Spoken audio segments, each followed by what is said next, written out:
welcome to Foodcast.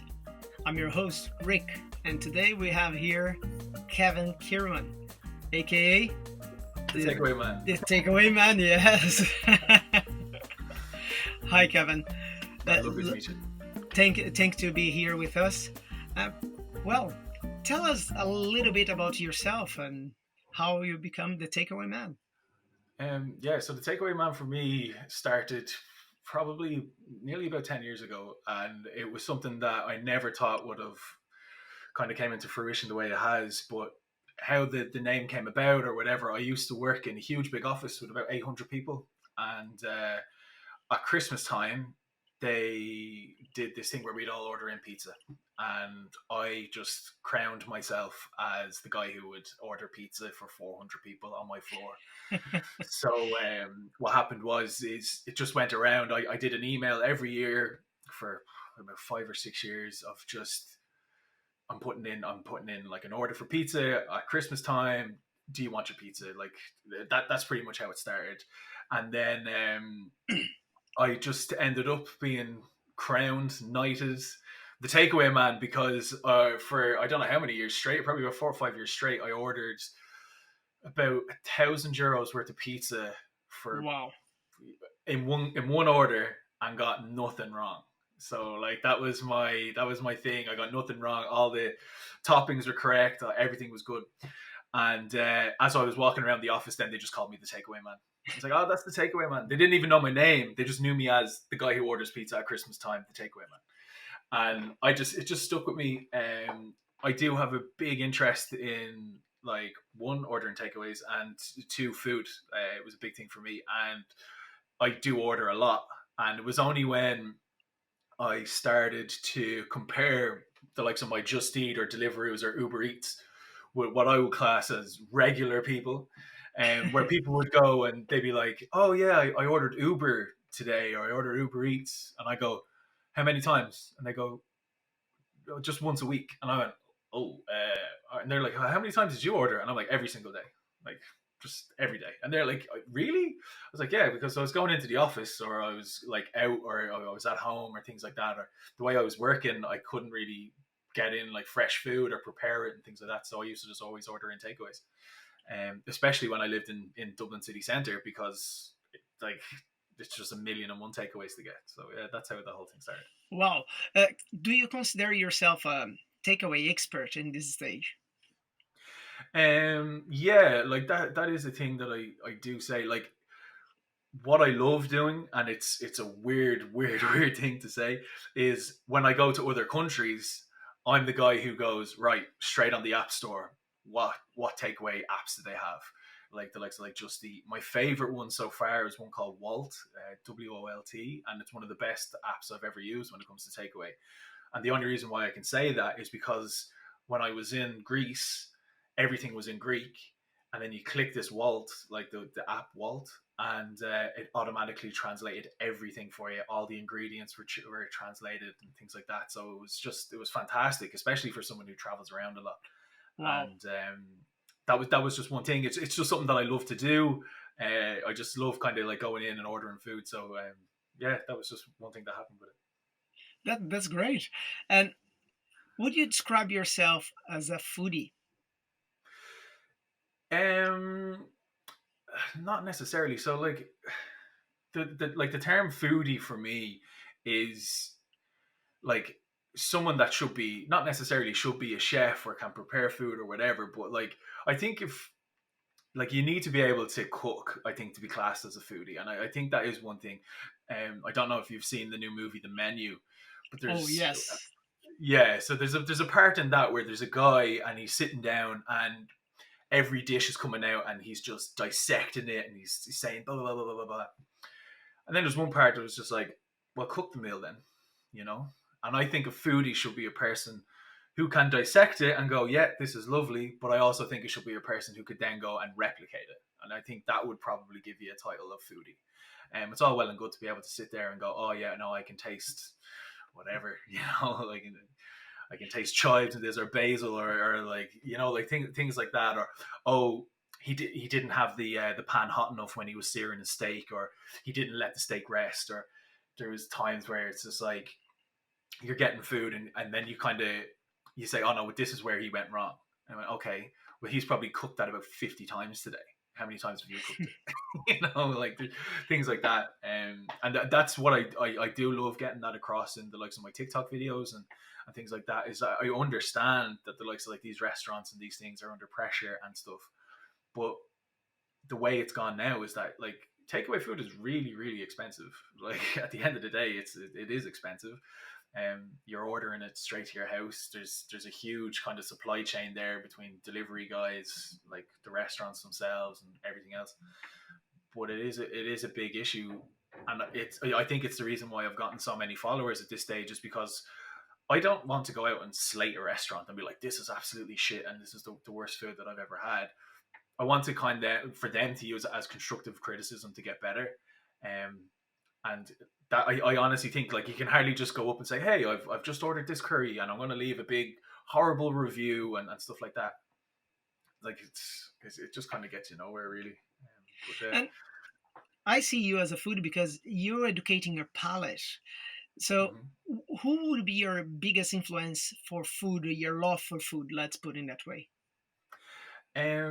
My biggest influence in regards to kind of food and stuff like that, it was just meeting up with so many people traveling. That was the be all and end all for me. I was very very very one sided when it came to food for a long long time, and there was things like that I just would absolutely avoid, and I'd just be no, I'm not eating that. And one of the big things for me was actually fish.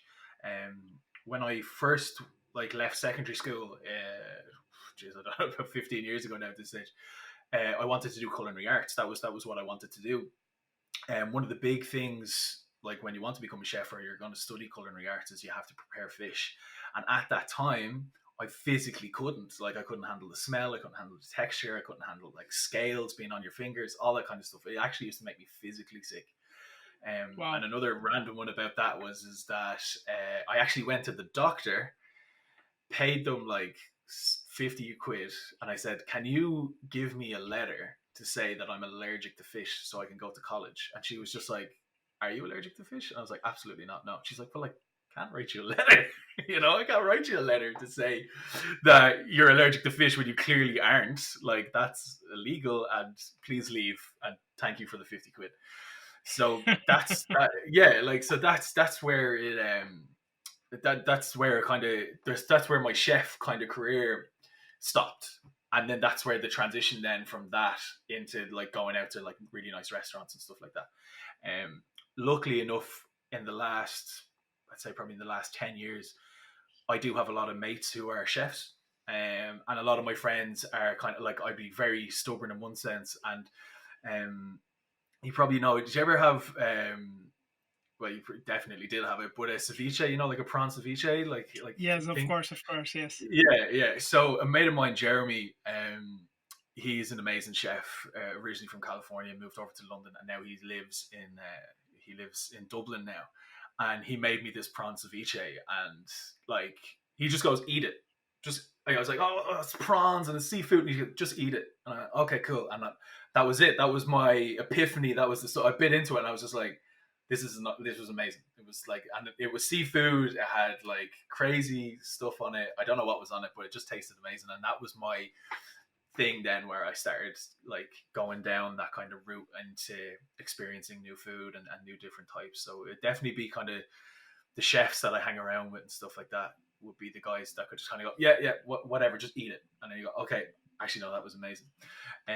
But on the flip side of that, when I was in Thailand, I really wanted to try durian, which is like the world's smelliest fruit, and I've seen all the things with like Anthony Bourdain and seen all the reviews on it, and I was like, this is gonna be easy. I'm gonna go and I'm gonna have like a big chunk of durian, and it's gonna be absolutely amazing. And I just bit into it, and like, instantly it was just retching and it was horrible and stuff. And I was my heart was broken because I really wanted to love it. I wanted to be that guy to turn around and go, "Oh, I love durian," and I put it on my pizza, and it's absolutely amazing. But unfortunately, I'm that in that 1% of the Marmite lovers or the non Marmite Y- lovers. do you heard before there's a fish in the Scandinavia? I don't recall if Sweden, Norway is fermented, and then it's illegal to open that fermented fish in any enclosed space, Wow. and it is brutal. It's brutal, and there are people love that. And I have a friend of mine. He lives in Sweden, close to the Ice Hotel. He used to live there, and I asked him, I said, Carl, did you ever try it? He said, yes. And I said, what's the secret? Open the tin inside water. So you need to put the tin Oh wow. inside, you open, so you take it out and then you take it off. And then it's edible. And he said there's a particular taste and it's nice. I'm not that open minded, I think, but yeah, to go down that road. Yeah, it's the same with Durin. Is or you love or you hate. Hmm. So Yeah. now you said about the cuisines you tried everything. Yeah.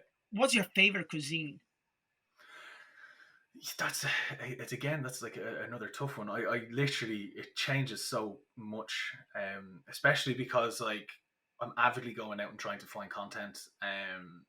So I would be a big kind of consumer of all different types of food and things like that. At the moment, there's a Bao place, which is Taiwanese street food that's based just at the top of Georgia Street there, and I fell absolutely in love with it. It was absolutely amazing. Everything about it was slow roast barbecue pork and stuff, chicken and things like that. It was, but it was just the way the guy prepared it as well. It was just, I actually had to. When I finished it, I walked over to him and I said, "That was really good." Like that, like seriously. And he was like, "Oh, thanks very much." And I was like, "No, no, no." Like it really was. Like I walked off with a big smile on my face. Um, and that's one thing as well. Like I'm quite kind of like as a person, I just sit there or like anything and eat my food. Well, to be honest, like shovel my food into my face, which is really bad. But you'd know if I enjoy my food because I'm not talking to anyone. I'm eating it and I'm just there and I'm like I actually start dancing, which is so weird. I think it's the fatter I get, the more I want to dance.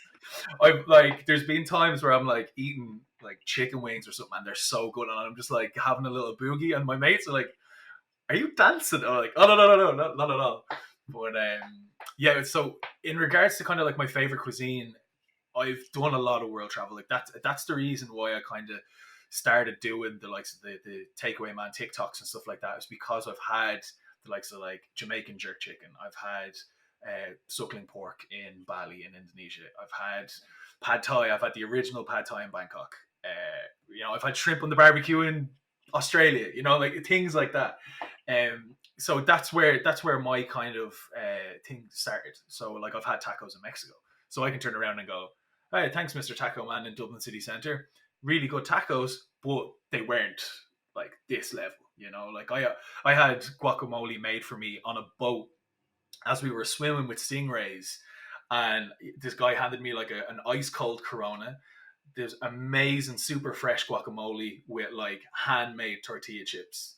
Like you'll never like that. That's one of the best experiences you ever have in your life. And then you go back to Dublin and it's lashing rain and it's horrible, and you're after paying 4 times the amount for like a little bowl of crisps, and you're just looking at it going like, oh, so that was another thing for me. It's like to always reminisce on the good times, and one of the big things that I do love, and I always kind of say to everyone, is definitely travel. Like it's a big thing for me because it's all well and good. You can go here and you can have a bit of food, and you can say, "Oh, this is super authentic" or whatever, until you actually go to the place. Do you believe the restaurants in Ireland they're just a mimic of what should be the, let's say, the real food? There are some. There are definitely some. Like, and I'll call them out. Camille Thai. Like, I hate it. I hate Camille Thai. I think it's bullshit. I think it's franchise bullshit, and I'll never be sponsored by them. But nor would I want to be sponsored by them. I only really like to do things where it's really good, authentic food. Like one of my favorite Indian restaurants to go to is Namaste in Smithfield. It's one of the cheapest, and it's just the best. And not only that, is that when you walk in, their guys are the nicest people in the world, and they're like big hugs, and they're giving you all the food, and you get free poppadoms, and the guy's like, "Ah, yeah, no worries, there's a few more." Like they're the experiences that you want.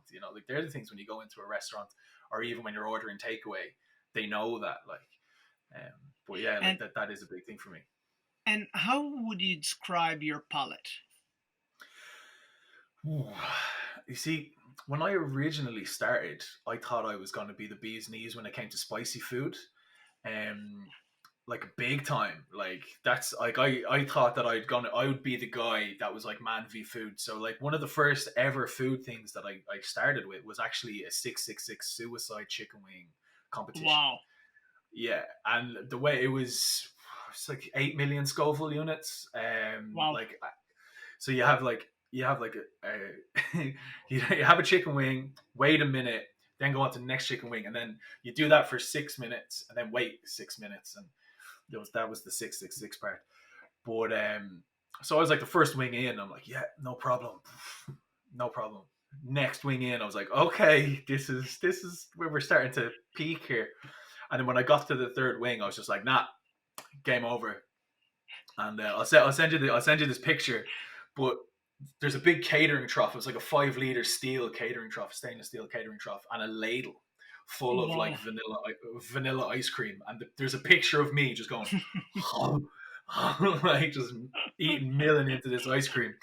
And so at that stage, then within the competition, they're like, "Oh no, go to the guy at the end.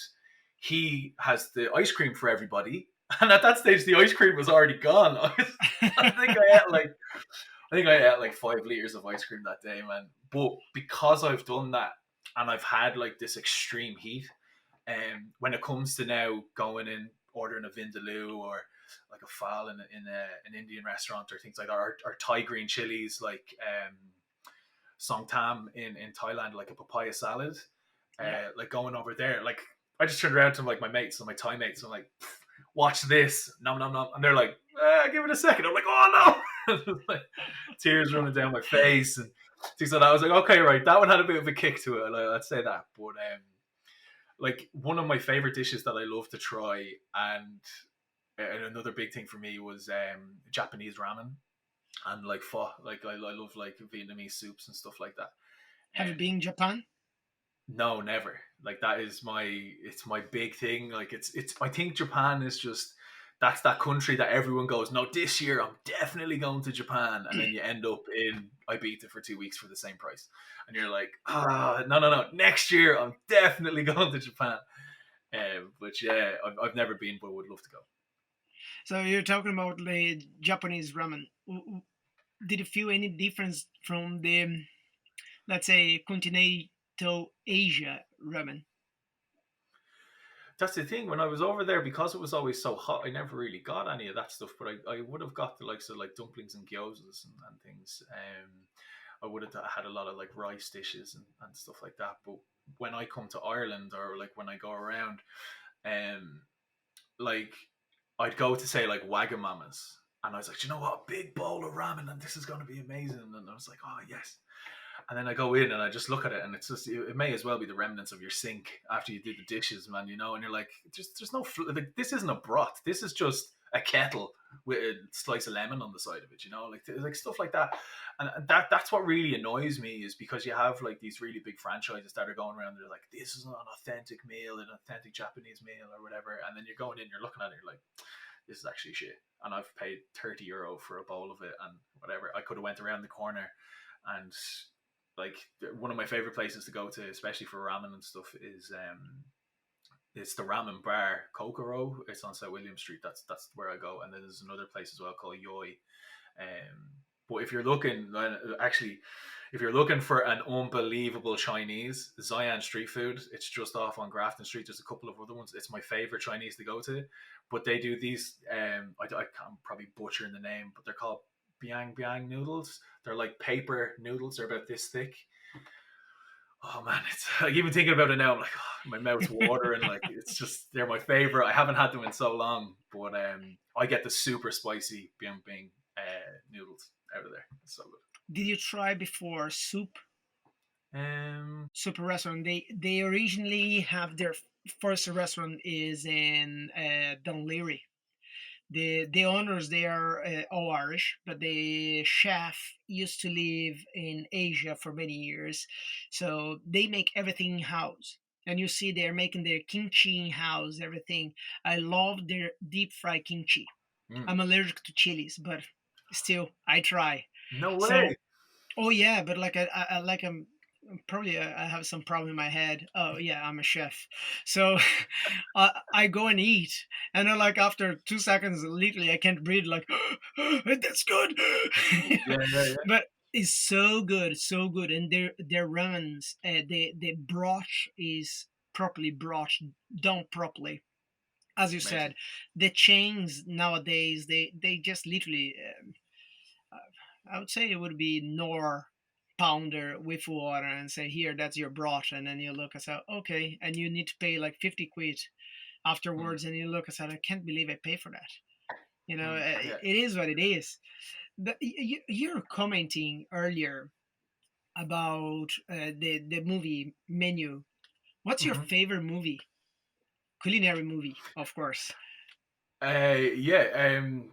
What's the name of it? It's it's the there's I can't remember the name. There's one with Bradley Cooper where Yeah, he's burn it, if something like burn. that. Burn or burn it Yeah, or something like that. Yeah. where someone asks for like I can't remember. It was like a steak tartare, but they asked for it medium well or something. you know, so- Yeah. and you're like, how's that work? Like, and that's the thing. But there's just one part in it, and it just really resonated with me. Where just there's someone and they're complaining for the sake of complaining, and that's one thing that really pisses me off is that someone that's complaining for the sake of complaining, and you're really upsetting staff, and they're trying to go above and beyond. It's a super high end restaurant, but it doesn't have to be. But there's just one scene where he comes out and he's like, "You're not eating in my restaurant," and he just grabs the whole bag and he just makes it into a thing, and he's like, "Get out, everyone! I don't care, leave." And I was just like, "That is such a cool thing." That was one of them burned, and then there was what is the? It's not Kevin Feige. It's the one where the guy's a Michelin star chef, and he turns it into a food truck, and he goes and he starts selling like tacos and stuff from his food truck. Oh, chef. Yeah, chef. Yeah, that's a very good one. I think though that one is one of the best movies in a sense. Is not pretentious. Mm, yeah. I really like that. Another movie I like is from 98, 99, 2000s, called Dinner Rush. Oh yeah, never heard of it. It's great. It's great. It's really old movie. Is in New York.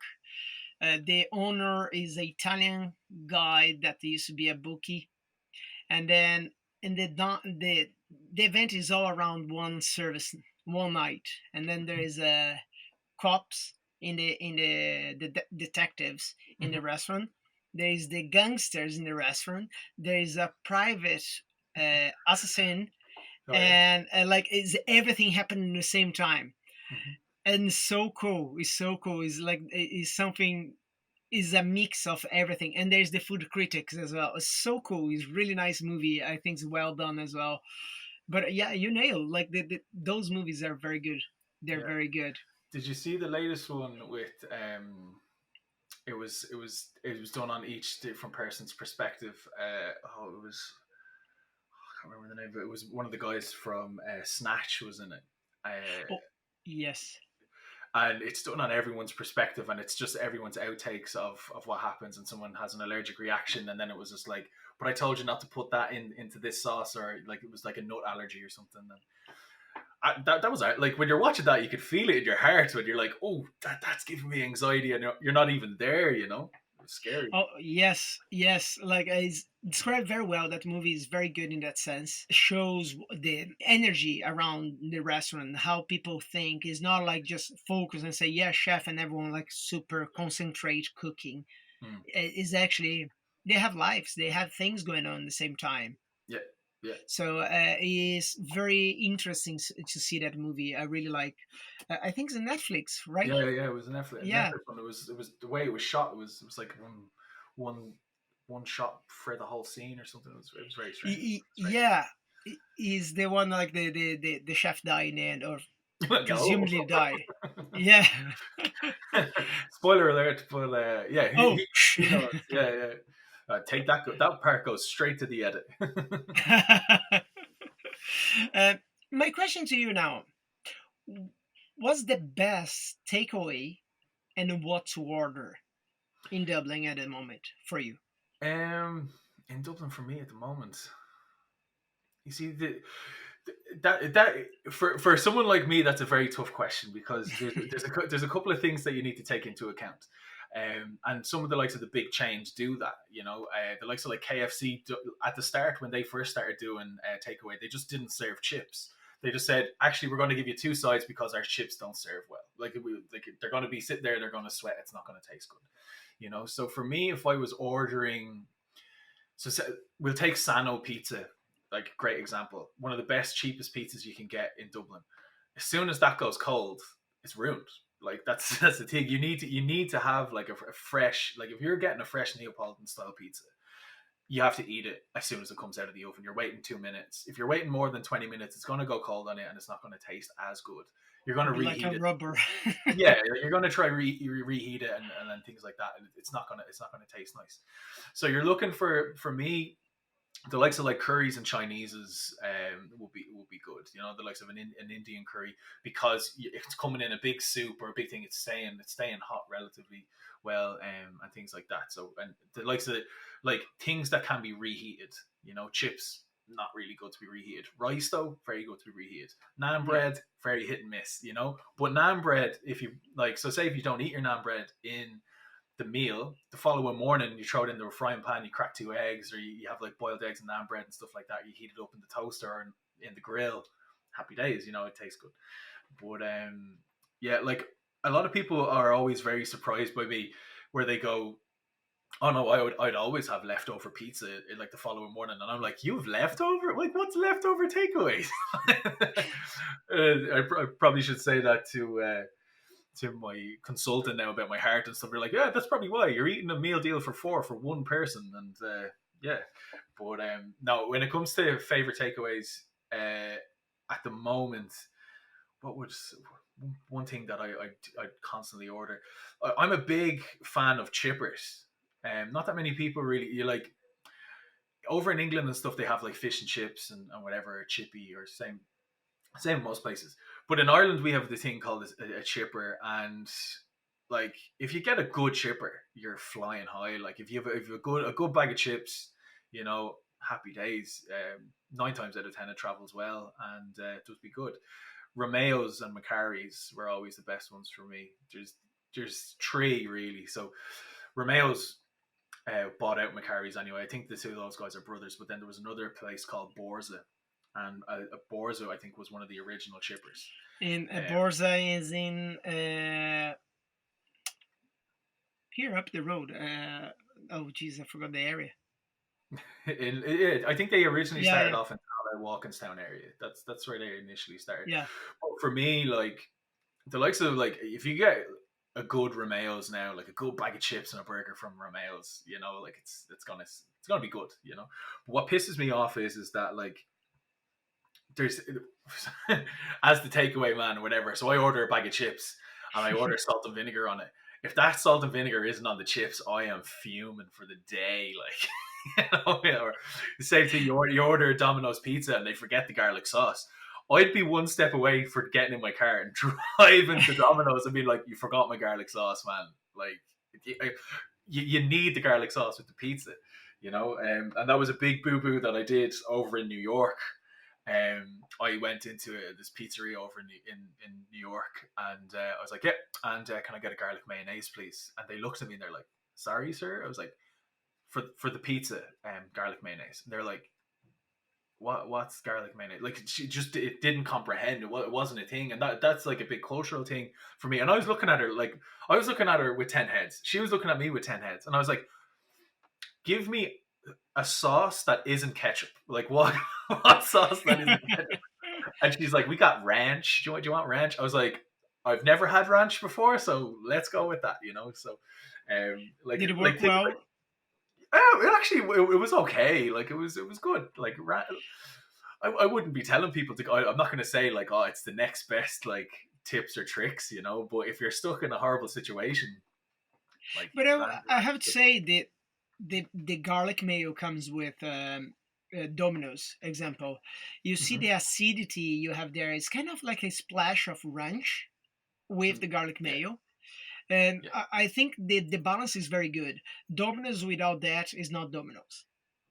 Like, and It's the same. If I go to São Paulo and say I want a dip for my pizza, they will actually murder me. Just Yeah. in São Paulo city, you have around like 9,000 pizzerias. Wow.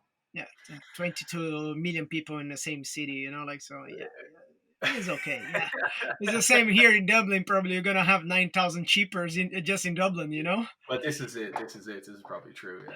Yeah. So like you're saying, so by your perspective at the moment, what would be the best cheaper? Would it be Romeo's or well, would it be between three of them? But Romeo's you have in different locations as well, correct? Yeah, Romeo's is the biggest one. Like that. That would be Yeah, the biggest Dublin-based one. That, but definitely the likes of like a Romeo's, and then there's Ireland has its own KFC called Hillbillies. Did you ever hear about Hillbillies? You ever gone I to that? never tried. I never heard about it. Yeah, so Ireland has its own like KFC pretty much, and it's called Hillbillies, and it's absolutely amazing. Like I love Hillbillies, and the reason why I like it is because you're kind of going, oh no, this is fresh, like this is Irish produced fresh KFC, but they give you like it comes in buckets. You get like a big thing of like gravy, but they also have the Irish side of things as well. So you can get the likes of like garlic sauces, like just you can get bar sausages and all crazy stuff, like so. But like that's the thing as well. So if I was to pick, like if I was to have a group of friends come over, I'd go, okay, you've never had a chipper before. I'm going to Romeo's because it's, I think just at that standard, it's a very, very high standard and the food is going to be good and everyone will be full. But yeah, like that's pretty much where I'd go. But in regards to ordering the best takeaway, the things that I look out for will be the likes of the location itself. And I think that's where the likes of like Just Eat and like the likes of Just Eat and Deliveroo fall a good bit, was that if you're ordering from a restaurant, I want it to be the closest restaurant and I want it to be as quick as possible. In this, like the likes of like ordering a boujum burrito, there's I don't know how many boujums there are in Dublin city centre, but one time when I ordered it, there was a boujum, no joke. I ordered it on Grand Canal Dock, and there's one on Mesbel Road, which is literally right around Hmm. the corner. And when I put through the thing, when I put through the order, it took it from Thomas Street, which is like the Up the complete road, opposite yeah. side. Yeah, it was like the complete opposite side of town. I think you nearly like at one stage you probably would have to cross the Liffey because of the one-way streets at this stage. And I was just there going, but there was one like, and now that shows you how lazy I am, considering there was one right around the corner, and I should have just walked and got it and saved €5. But like, yeah, like it's things like that you just have to take into account when you're ordering a good takeaway. And like as you said, if it's a wet dish, will travel better, so you have a better Mm. experience. Yeah, Cheaper, I would say. How you prefer your chips? Uh, Crunchy or soggy? I'm a soggy guy, unfortunately. Yeah, I'm the soggy guy. Like, but generally 9 times out of 10, if you're ever with your girlfriend or whatever, she always likes the crunchy trips. So it's just like it's a good mix. It's like, oh, I get the soggy ones, you get the crunchy ones. But no, that is my thing, and it's the same with McDonald's chips. I love the weird little, I don't even know what it's called. Whatever that weird little soggy chip is, that's my guilty pleasures. Which one? The curly ones? Well, that too. There's the twisty fry, but there's always like this one little per deformed chip in your box, and Oh, you're looking at it, yeah. and it's like a real squidgy one. Yes, I'm I like, know. I'm looking around, and it's like no one's looking. I'm like, what? I'm like, no one saw me eat that because they're the ones that are always left behind as well. But Like my next question for you would be, what's the best restaurant experience you had? I know you get takeaway left, right, center, yeah. but like restaurants, the judgment, your, let's say, your foodie side, looking Hmm. at a restaurant, and what was your best experience? Um, one of the best experiences that I've had that was on a budget was Six by Nico. It was one of my favorite places to go to. I don't know if you've ever been, but it was the Alice in Wonderland experience. Hmm. So when you go in, they you sit you down or whatever, and they say, okay, here's our cocktail menu, here's our wine menu, or whatever. They actually then they give you like this menu, and it's like, here's the 6 dishes or the 7 courses that you're going to eat. It's a happy days. And then, oh yeah, just to let you know that the menu itself is edible. It's like, sorry, like, no, you can eat the menu, and I was just like, okay. It's like, well, this is the best menu I've ever tasted. But like, like, so that happened to me. But that was a 7 course tasting menu. That was, it was absolutely outrageous because it was €50.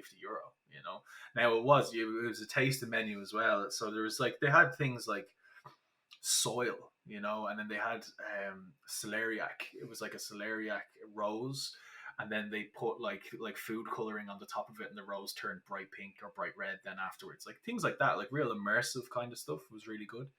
Um, I was also over in where was I? I was over in Brno in the Czech Republic, and I went to like this cocktail bar, and it was a really good immersive cocktail bar called Crazy Panda.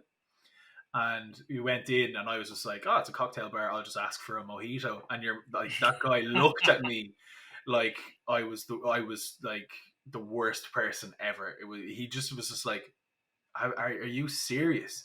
Look at the menu." So you go through the menu, and I had this like, it was a dark stout and whiskey with dark chocolate thing with like a thing of mint on it and stuff. But it was like one of the best cocktails I've ever had in my entire life. And I was just like, oh my god, I can't believe I was going to order a mojito. So like there are them kind of experiences that happen on a regular basis for me. Have you been the CCV? No, CVV. No, cocktail vintage. Oh yeah, No, yeah, one of my favorite places to go. yes, The VCC in Temple Bar. VCC. Yes. Oh, it's amazing there. The I okay, the yeah. charcuterie board there is a rip off, but like is worth the experience. I wouldn't get the charcuterie board. Absolutely not. It's not worth it in any way. It was like €45 for the one step away from easy singles. Like Yes. And I was stupid enough because I asked for the charcuterie, and then you have the add-on for the cheese. oh yeah, yeah, And I yeah, got that one. It was like 50 odd euros, and then I yeah. got the that was good. The truffle chips, and I Mm. got as well the truffle chips. No way to go wrong, Like I know where they buy that truffle oil. I swear to God. And then when you see you pay 15 euros, you look and say, "Oh my God, what I have in my head? Too many drinks." And This is but it. the arancini was amazing. Yeah, yeah. Yeah. No, I had the I think I had the beef brisket, the slow cooked brisket, or the short rib. Oh. Um, yeah, no, that was very good. But again, it was like 17.50. It comes out, and it was like, you're thinking you're paying like 17.50, and it's going to be a big wedge, and you're like, yeah, you're going to be like the Flintstones eating it. It's going to be like, deadly. Came out, and you're just looking at it, you're like, thank you, and you give the waitress just that little nod of like, the both of us are on the same level here. But it's like, okay, all right, this is going to be good. But yeah, no, the VCC. One of my favorite things in the VCC is the absinthe. They have the Oh. absinthe dispensers with like, so it does like the little drips of water on top of the sugar cube into the champagne flutes. Just, it's next to none. It's amazing. Yes, yes, that's what will kick you literally with the fairies. Yeah, yeah, yeah. You do that, and you're just cutting off your ear then at the end of the night, and you're like, but yeah. Because that they kick you out, Yeah, like oh you yeah, have yeah. two hours out. That is the thing as well, like, and that's like when it comes to speakeasies, like, I think not necessarily the trend is dying out. I remember when the trend first started, and I was like, oh, this is cool in a bar. It's called a blind pig, and you go in and you twist a pig's head, and a magical door opens, and all this kind of stuff, which is really cool. But like, I remember when you were going to speakeasies where you physically weren't allowed in if you didn't have a password. Like, they just didn't let you in. They're like, no.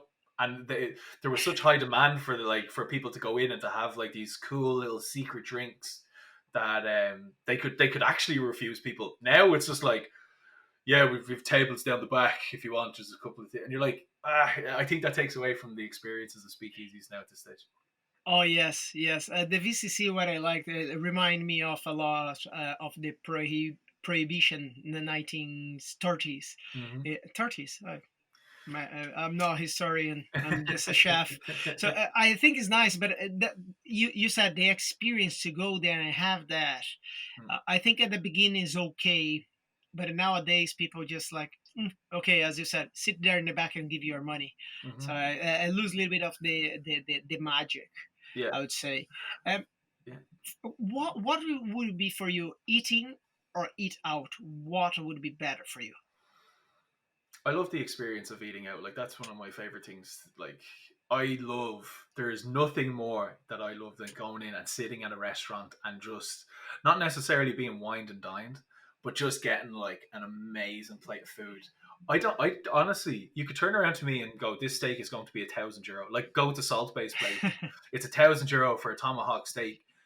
If it's absolutely pristine and it was really good experience or whatever, I would have no problem paying that, like that is the I think that is a thing when you are a foodie, and it kind of goes back to the guy in the menu where he's like, oh no, I'm paying for the experience, I'm paying for the overall thing, and oh, this is going to be amazing, and you're picking it up so much. But I think what happens then is that you're then putting certain restaurants on a pedestal, and if it doesn't meet your expectations, then you're just kind of like, I was a bit let down by that, And I think at this stage, like the way, especially with the way the hospitality industry is going at the moment, it's just kind of like, ugh, it is very tough, And there's only so many like fusion restaurants that can pop up, and things like that, or bespoke restaurants. That is one thing for me is like going to a restaurant now, and this is just me as a punter. I'm actually very happy to go in and see that the only thing that they do is burgers, but they just do them really, really well. You know, it's done perfectly every time. And I like, and for me, when it comes to sending followers or friends or family or whatever, and go, no, I can recommend this place because I've gone there 4 times and it's been amazing every time I've gone. And I think they're the kind of recommendations that you need. And it's when people get a bit fussy about going, actually, no, I went and it was all right. Like, it was okay. Like, It's all I about wouldn't the rush back. consistency.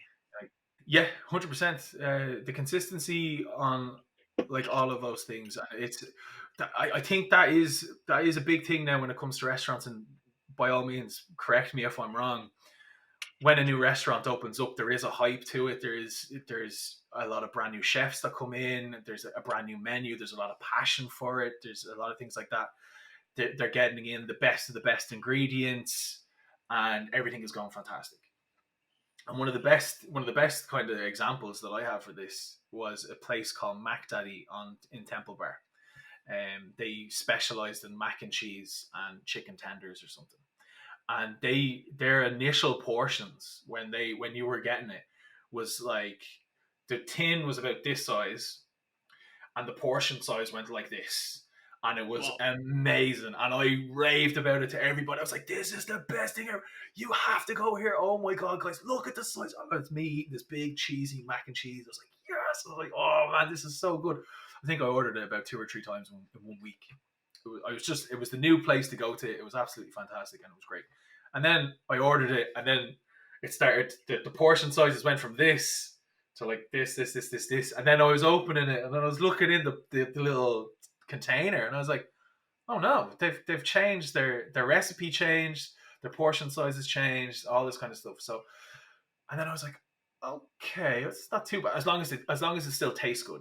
I don't mind if it still tastes good or whatever. And then I was biting into it. I was like, they're after changing something here. They're after they went from like chicken tenders to like it was like fresh chicken breast tenders that were made with like buttermilk chicken, and you know that they were either homemade or a really high end supplier, to like frozen KFC Oh, like popcorn chickens, and I was like, what's this? And then like, and that's the thing when you're recommending, and that's what like it breaks my heart, is that when you're recommending certain restaurants. So I'm sitting here and I like say I have a video and it has 150,000 views, and it's me recommending Mac Daddies, and that was 6 7 months ago. And now they've changed the executive chef because he's like, no, you're overworked me too much, I'm not doing this shit anymore, you're after changing suppliers, it's not tasting the same from the original menu from 6 months ago, see you later guys, I'm going. And then they get some guy comes in from an agency or whatever, and he's just like, yeah, oh sure, I can do the same for half the price. And and you're like, ah. And then the moral of the story is the place shut down. Like that's yes. the be all and end all. It shut down. It wasn't. It just like it was literally perfect. Like it was one of my favorite restaurants to go to. Recommended it to everybody, and the menu started changing. Like it nearly was like a weekly change in the menu when it came to Wow. stuff like that, and it just was a nightmare. But yeah, no, it's gone. Unfortunately, it's gone, and it's the only Uh, thing now. It's just a sad memory. now nowadays I see like that. Nowadays I always thought like that.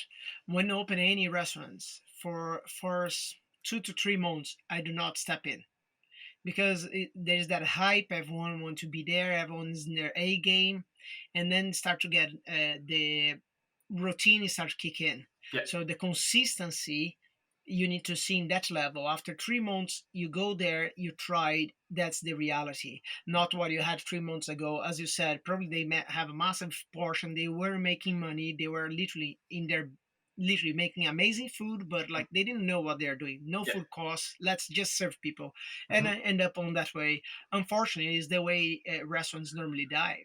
Yeah.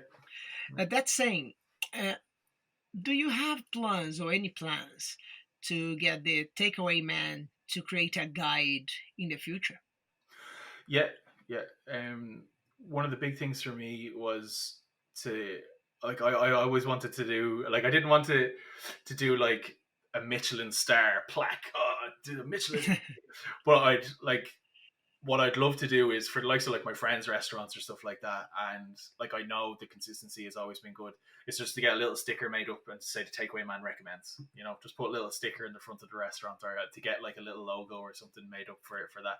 And it's just a little thing, just to say this is a good takeaway to get. You know, and it's an authentic, honest review like that. That's one of the big things that I want to give is that it's such a catch 20 like a catch 22 for me because you have all these brand new restaurants coming in and you're trying them and you can see the potential that's there and like I've tried thousands like I literally have like I Deliveroo does a thing where you can download all of your spend and if I was to ever give it to an accountant they'd be like you need to sort your life out and start eating more vegetables like it's just ridiculous but like that's the thing. So you can't go in and critique these new restaurants just because you need the new restaurants to start. You know, so you want you want these new places to start up, but you don't want to go in and be like, no, actually this place is shit.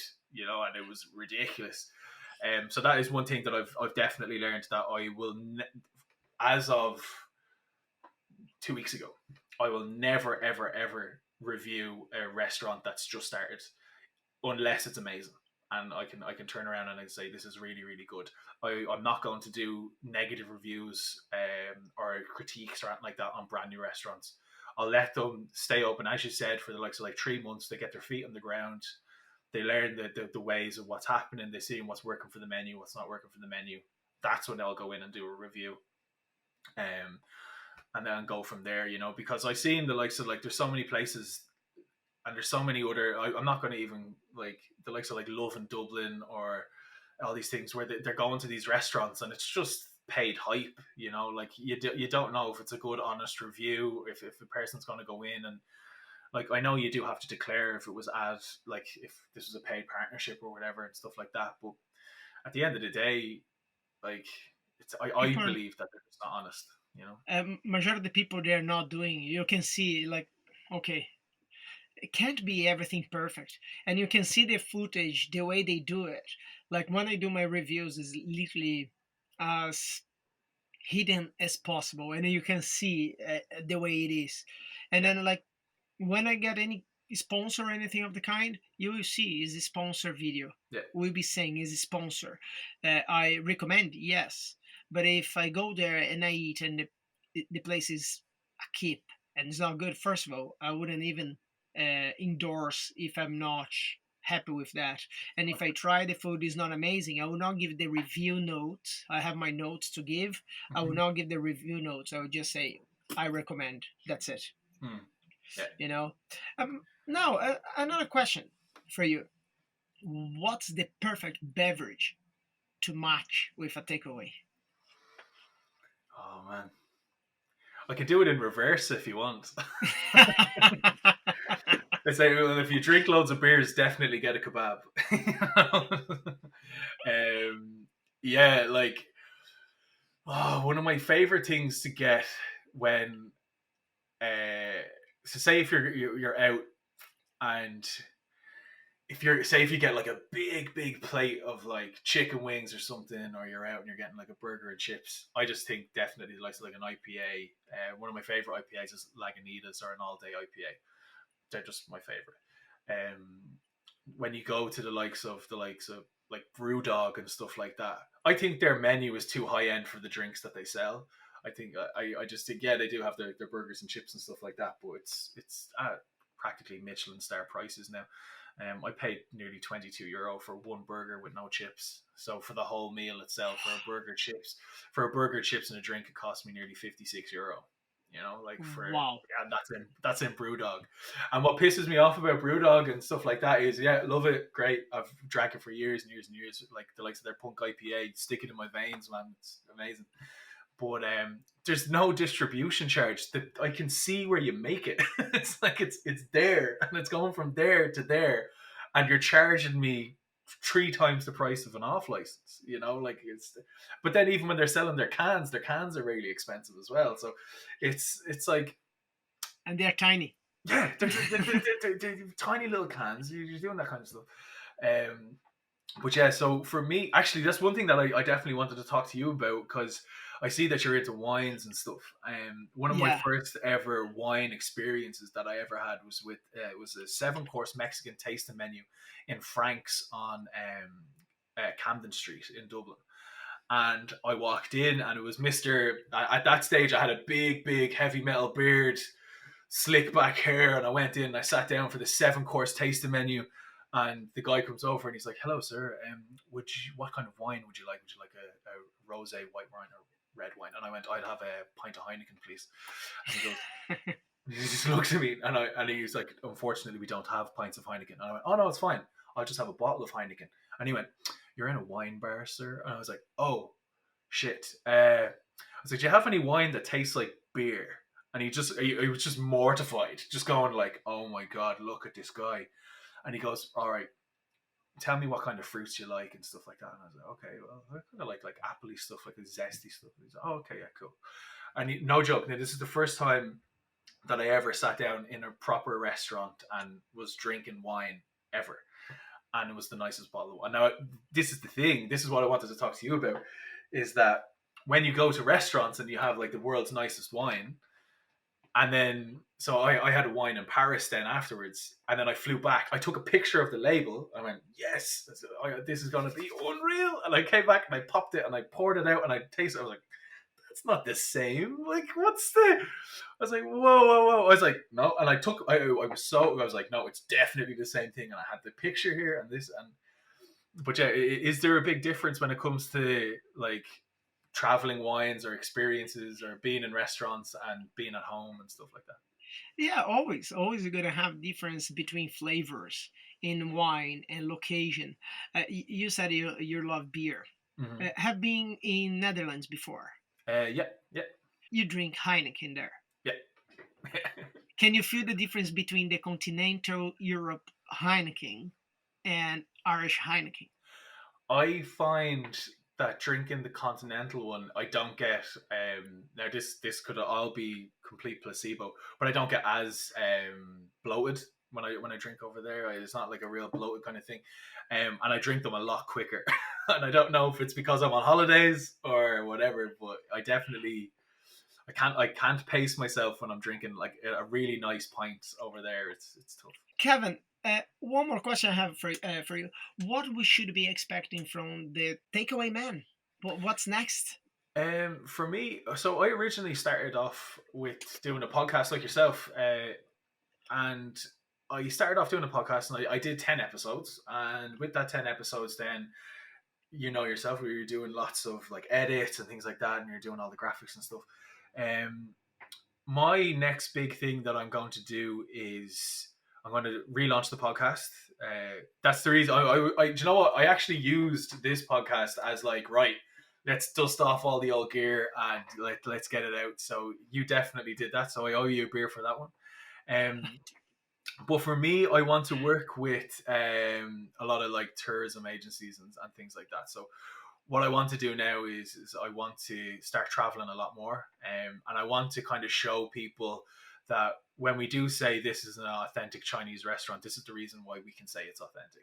Here's certain types of food that's used and things like that, or certain types of ingredients and stuff. So, that is one big thing. And the next big thing that I definitely want to kind of sink my teeth into is I want to. No, I don't want to say to be an activist, but I want to be. I want to bring food trucks in Ireland to the 21st century. I think it's just the laws and things like that we have are just so unbelievably outdated. It's something that I have a big passion about. There's just so many things there that can be improved on. We're working with the likes of like county councils that are holding all of these possibilities for absolutely no reason at all. There's a lot of my friends that have started up the likes of like the Sambo Ambo.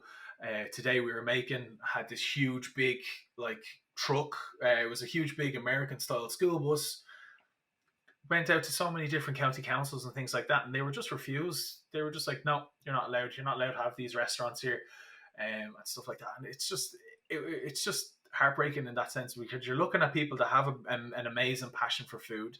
They want to bring something into the city. 9 times out of 10, it will be something that isn't there. There's this Italian guy that honestly does the best pasta I've ever had, and it's served out of a transit van. Like it's amazing.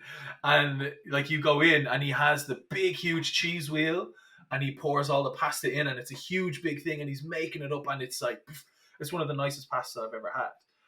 Wow. It's served to me from a transit van in Dublin.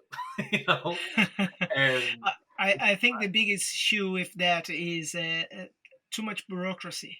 Yeah. You need to have insurance for everything, and as we say in Portuguese, until you figure out like pig's nose is not a plug, you waste your time.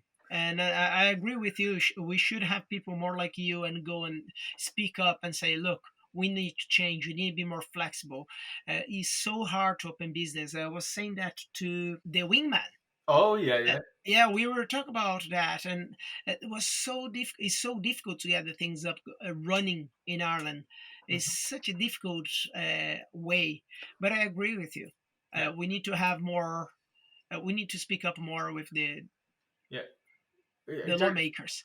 Yeah, this is it. The likes of the county councils and stuff like that. They're so happy to pedestrianize streets and to do all these things, but they're like, you should be investing in local businesses and stuff like that, especially restaurants. Because it's a dying trade now. Yourself, like there's so many restaurants that have opened up in Dublin that have just shut down because of the likes of rent prices and things like that. But you're kind of going, well, if they had a little food truck and they can go around to where the busy places are, the likes of the office blocks or the huge big warehouses and stuff like that, where they can just pull up outside. Yeah. There's a couple of tacos, there's a couple of like hot dogs, burgers, whatever. All right, and we'll go to the next place then. There's a night shift on in another location. Let's go there. But they're just legally not allowed to do that. So there's definitely something that needs to be revamped and helped. But that's my biggest kind of pet peeve now at the moment is to go in and to like say get all of this bureaucracy out of Dublin or out of Ireland, because it's just red tape at this stage, and it's holding back creativity. That's great. We're gonna keep checking on you, see you in your social media, see what's going on. Kevin, was great to have you in, and a big thank you for our today's sponsor. Today's sponsor is Foodcast. Do you want to promote your brand or product in an effective way direct to our public? Check our website, social media, and all products and services we provide. Contact us for more information. This is Foodcast, where you promote your brand and more. Kevin, how people can actually reach you and contact you? The easiest way to do is to go onto www.thetakeawayman.com, and that has all of my socials and everything on it. You can email me directly then as well. One of the big things that's going for me right now is TikTok at the moment. All of my handles are the same as @thetakeawayman. I just want to say a huge big thank you to Ricardo for having me on the Foodcast podcast tonight. I had an amazing time, and hopefully you enjoy. Best of luck. Thank you so much. Thank you very much to watch or listen. Don't forget to smash that like, follow, and share button. This is Foodcast, where you watch your podcast and more.